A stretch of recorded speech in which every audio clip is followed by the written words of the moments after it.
روزوں کا مہینہ رمضان کا مہینہ ہے، جس میں قرآن اول نازل ہوا، جو لوگوں کا رہنما ہے اور جس میں ہدایت کی کھلی نشانیاں ہیں اور جو حق و باطل کو الگ الگ کرنے والا ہے۔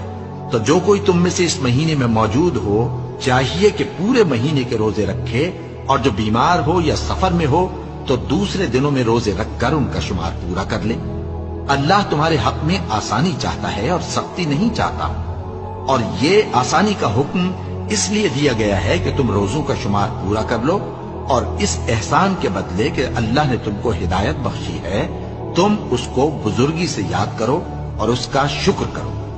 اور اے پیغمبر، جب تم سے میرے بندے میرے بارے میں دریافت کریں تو انہیں معلوم ہو کہ میں تو تمہارے پاس ہی ہوں۔ جب کوئی پکارنے والا مجھے پکارتا ہے تو میں اس کی دعا قبول کرتا ہوں، تو ان کو چاہیے کہ میرے حکموں کو مانیں اور مجھ پر ایمان رکھیں تاکہ نیک رستہ پائیں۔